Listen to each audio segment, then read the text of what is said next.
there, Lillian Minix with Timmons Group. I'm here with Josh McDonald today to just chat for a few minutes about his experience in our public safety and federal team, and maybe touch a little bit on our experience with Virginia Tech and LDDI. I'm Lillian, I'm the firm's communications manager, and we love to sit down and have these really brief conversations on LinkedIn Live or wherever you're joining us from today. It's a fun experience, I think, for us to get to sit down and chat with our, professional engineers in a different way. So I'm really excited to have Josh here on the call with me today. Josh, you've been with the firm since 2019, and you've worked on a ton of different kinds of projects like power plants, fire stations, athletic facilities, all sorts of stuff. So, would you mind to introduce yourself for a few minutes and give the folks that are on the call with us an idea of who you are at Timmons Group? Sure, and thank you for having me. Again, Josh McDonald. I have been with Timmons Group since 2019. I am a project manager in our federal and public safety group. We call it Group 305. We are approximately 15 people, and we try to divide our work up between a couple of different avenues. One is local government, so we're doing things like local fire stations, animal shelters, libraries. We also do local and really East Coast federal work is a big chunk of what we're doing. So maybe the local visitor center at a military base or some security improvements, primarily in Virginia, but really East Coast. And then we have some very interesting international projects at U.S. embassies that pop up here and there. We recently won a project in Ukraine. One of my counterparts here in the office is going to be traveling to Africa, I think in about 2 weeks. He's getting all of his paperwork in order to do that. So we get to do a lot of interesting, unique projects. We also pursue in a meaningful way large design build projects on the East Coast. So as those become available, we like to pursue. We like everything unique, big, and weird.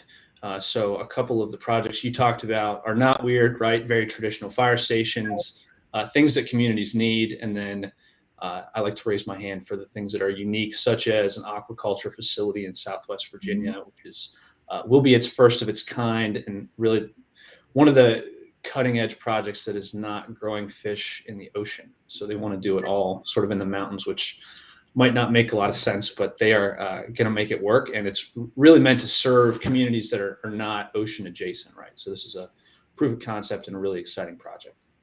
It's super exciting. And, the location is a really unique choice. But when you think about it, Southwest Virginia is landlocked, and, we're not a landlocked state, but a little further away from the ocean than some other areas in the state. And so having this project, Southwest Virginia being chosen for that is really unique. I'm sure it's been really cool to be part of that. Do you want to talk about any of the design challenges with that while we're just on the topic? Let's look at that one. And I have some great photos too, if we want to share. But to kind of give the quick rundown, it is a huge earthwork undertaking. So Southwest Virginia is very mountainous terrain. It is very karst intensive. If you're not familiar with karst, it is basically water soluble limestone deposits that over time water finds its way through this limestone and it erodes it and makes caves. So caves and civil engineering do not mix very well. So that is a huge problem that we're trying to fix and to remedy. There are lots of different solutions to that problem. The one that we've decided to go with is wick drains and surcharge, which was the first time that I had used that application.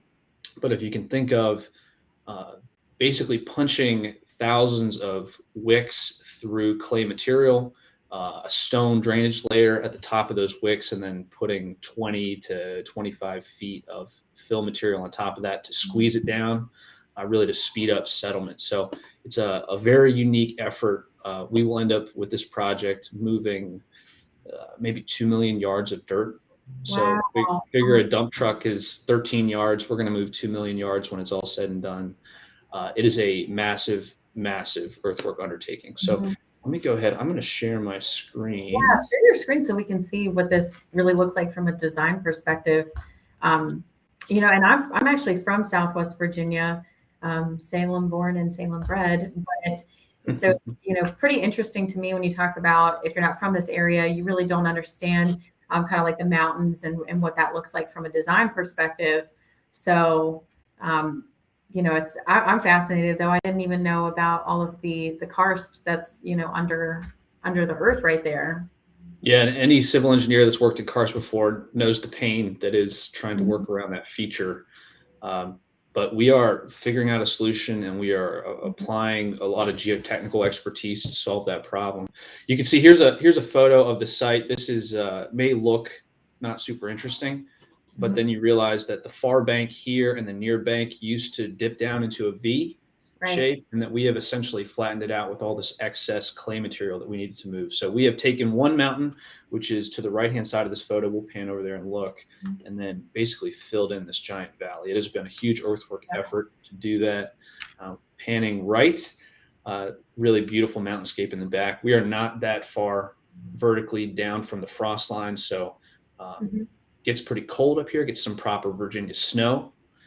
And you can see on the right-hand side, I think the next picture pans in a little bit better, we are working out a series of terraces, which it might look small when you look at the photo, but you can see some of this, the rigging and things that are out there. Absolutely. These are big terraces. This is intended for a wick drain rig so that it can actually drive out there and punch those wicks in for our project. And it's an enormous earthwork effort. So in a very scenic part of Virginia. Absolutely. What's the where are we on the acreage for this site so far? This is over 100 acres, probably right around 150. So we are using every square inch of that 150 acres. This will be on the order of 1 million plus square feet of industrial warehouse and process facilities, a meaningful job creator in the area, and a really wonderful investment by this firm in Southwest Virginia. So it's a very unique project to the area, and I think it's going to be really cutting edge for that community. Absolutely. Like you said, a huge economic development investment in, in trust in Timmons Group, but also Southwest Virginia and the communities there. Really exciting stuff. And 1 million square feet, that's a very large warehouse. I'm sure we've got a few folks that are tuning in with us today that work in the warehousing market, pretty frequently, but 1 million square feet is very, very large, even for a warehouse. It is, and they will go from basically egg to fully produced and processed on site. So they're going to have the fish basically ready to deliver to market, from egg to market ready on site, even taking the excess material from the fish and turning it into petri. So a lot of unique and interesting problems to solve. I have a couple other pictures here. If we look at, so this is the road that leads to this pad where our building pad will be. You can see this is sort of the easy part of the road. And then as we look left down the road, it gets to be pretty challenging. So again, the very rugged terrain out there, we are having to create a drivable slope for pretty frequent truck deliveries in and out. And cutting it into the terrain. So this is looking down into the ravine where our access road will be. And the next photo is actually in the ravine. I'm sorry. The next photo here is in the ravine. Oh, wow. So again, major cuts. We're talking 100 vertical feet down from the top of the hill on our right-hand side to our roadbed, a lot of blasting. A lot of cool problems to solve. So absolutely, one thing I noticed was the really major change in landform.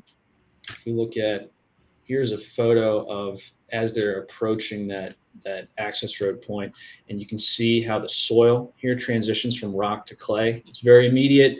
It's not anything you can really predict from the surface, and it has a meaningful design change that comes along with it. So things like that, you have to be able to solve the problem on the fly. You have to be creative and be ready to change your assumptions as you go. So here's that soil and stone interface. That is so unique. Just something that you can't predict if you just working with aerial imagery and you're just looking top down at a project. You have to just sort of start digging and solving as you go. So very cool project. Could not ask for a more unique project site from a civil engineering perspective and a geotechnical engineering perspective. Honestly, it sounds like as well. Very cool, Josh. Well, let me switch paces a little bit. We've talked about this massive aquaculture facility in Southwest Virginia. I'm going to bring it back up to a smaller site in our local to Richmond, Chesterfield County. I know you wanted to talk a little bit about the fire station, the new fire station at Charter Colony and Route 60. That's been a fun project for you to work on as well. It is, and it's nice to have projects locally that you can take your family to. You can drive by and say, "Hey, look at how it's progressing," and is a meaningful contributor to the place that you live. So I live in Chesterfield County. It's exciting for me to work on these projects. Just to give us a little bit of perspective on where we are, here's Richmond proper, the James River snaking through Richmond. Here is where that fire station is. So if you know where Westchester Commons Shopping Center is, sort of between there and the Target. But let's take a quick look at kind of what we're talking about. So this is before any work had been done. You can see it's heavily wooded. There is a Winterfield Lane road that is, I'd say, under-designed. It's an old road that we were going to need to improve and incorporate into the project. And then we are looking to get this fire station to access our road immediately opposite Charter Colony at the intersection with 60. So working through some design challenges with signal timing, having to be very deliberate, right? With the work that you're doing in Chesterfield County, in a major road that's going to inconvenience people that during construction. So things like that we have to be sensitive to. So we were tasked, we partnered with Guernsey Tingle on this project, and we're tasked with designing a fire station that met all these different criteria. So what that ended up looking like, and I'll switch to one of the plan sheets. Again, here's Route 60. Here's that intersection with Charter Colony. And here's what that fire station wanted to look like. We went through many different design criteria. We worked with the county very closely to get them exactly what they needed. They have a number of fire stations and extensive experience in how those operate relative to each other. So they knew what they wanted. We were happy to listen and incorporate and to adjust course as we went. And this is what that ended up looking like. So this, again, you can see this is from August of 2020. This is recently completed. So I'd love to show you a couple of pictures of how that went through construction. And I figured I'd use my favorite tool, Mr. Google, here to do that. So again, you can see heavily wooded this before anything started. This is what that looked like. That's a whole lot of trees. It's not a whole lot to look at. So May of 18, this is what that looks like. Jumping forward in time, you can see they had cut all the trees out. This is April of 21. So a fair amount of earthwork to do. Not anything like our Southwest Virginia project, but certainly some earthworks and topsoil stripping, a lot of trees to be removed. So this is, again, April of 21. Jumping forward a few months to August of 21. We've got the frames up. We have our roof trusses up, starting to look like a building. Right. And again, this is here's our job trailer. Here's what the rendering that Guernsey Tingle prepared looked like. So you can be the judge based on the next photo if it turned out looking like that or not. And I am of the opinion that it definitely does.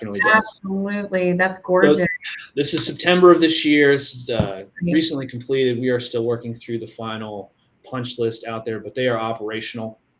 So you can already see that there's apparatus trucks in the bays. And it's a beautiful facility. It's a really beautiful facility. So I think everybody's been very pleased with it, despite budgetary and COVID challenges. This project is still very given a lot of attention to, and we're very pleased with how it's turned out. Great. Yeah, it looks absolutely beautiful. Fantastic design on that, both on the engineering side and also the architecture side. Great addition of that new light, the traffic signal going in there as well. You can see some of these features too. We've got a bioswale that extends on the right-hand side. You can see those cleanouts. Yeah. And then we have a proper bioretention as well in front of the facility. And that pedestrian interconnectivity, and yeah, a brand new signal with all the emergency response features required for a fire station. Fantastic. And when we talk about projects like these, this particular fire station was a necessity, for the area. Chesterfield County is one of the largest counties in the state and is growing extraordinarily quickly. So making sure that our communities and our neighbors have the resources that they need, and through fire stations like this one, is a really important part of what you do in public safety and federal work. So. And it's fun to drive by with my family and say, hey, check out this fire station. It's Absolutely. rewarding and meaningful work to do, and I enjoy it.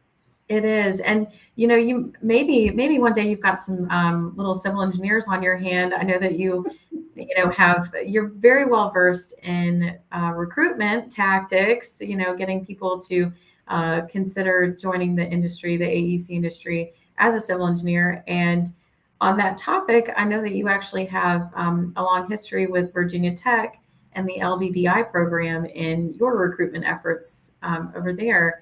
Tell me, I know we're going to kind of wrap up a little bit with this, but tell me about your experiences with LDDI. It's such a cool organization. We've done features for them throughout the years, and I thought that now would be a good time for us to chat about them, as it's the beginning of school and you got new students through the door. Tell us a little bit about that, Josh. Yeah, and I'm not wearing these colors by accident, I suppose. I'm very involved with the Virginia Tech community for both recruiting of new engineers to work with Timmons Group, but also it's just been a passion of mine that I enjoy doing that. I was, someone that needed a lot of guidance as I went through college. I didn't know exactly what I wanted to do with my career. LDDI helped make that decision very easy for me, that I was presented with this information. It is something that spoke to me, the scope and scale of being a civil engineer, and was immediately drawn to it. So what the program is, it's the Land Development Design Initiative, and that is under the Civil School at Virginia Tech.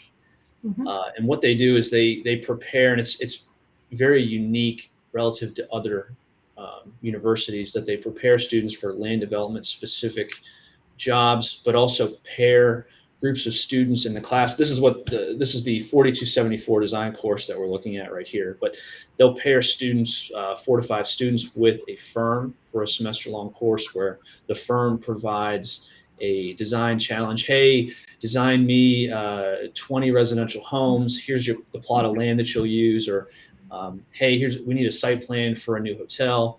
So they would give these students the project. The professor, Kevin Young and Claire White, they would walk these students through how to design that. So they're doing erosion and sediment control plans, stormwater plans, site grading, site layout. And then the students at the end of the semester present to their class and to the firms, and the firms have a meaningful role in signing them a grade, right? So they're reaching out to, if I was to mentor this class, I might meet with the students every other Friday afternoon for an hour. And they would come to me with questions about, hey, I don't know how to make the sanitary sewer connect, or I'm not quite sure how to grade out this entrance. We can answer those questions for them. And it is both a semester-long, almost co-op, and also gives the firms a chance to see the students that are standout stars. So we use this as a recruitment tool, as a way to give back to Virginia Tech. And it is a very thriving and growing community. So it's something that I'm happy to be a part of. And a lot of the students that graduate through this course, they remain active in all sorts of different, do you want to go down and do a design workshop with the students? Do we want to go up and look at their resumes and give them tips on how to improve their resumes? Things like that.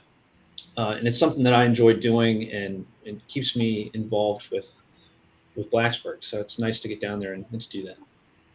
Absolutely. And, we actually have we have quite a few Virginia Tech grads that do work at the firm, but we specifically have some LDDI folks that have joined us after their co-op experiences. So it's a really unique program. Like you said, Josh, we're really excited to be a part of it. And if there are any LDDI folks out there watching this discussion now, give us a shout, give Josh a shout. I'm sure I'm going to go ahead and offer you up, Josh. I'm sure you'd be happy to chat with anyone that's involved in the program. Please, and any firms that would look to sponsor too, I'd be happy to talk to you about the particulars. Absolutely. Absolutely. Josh, this has been such a robust conversation. We've tackled 2 separate projects and LDDI.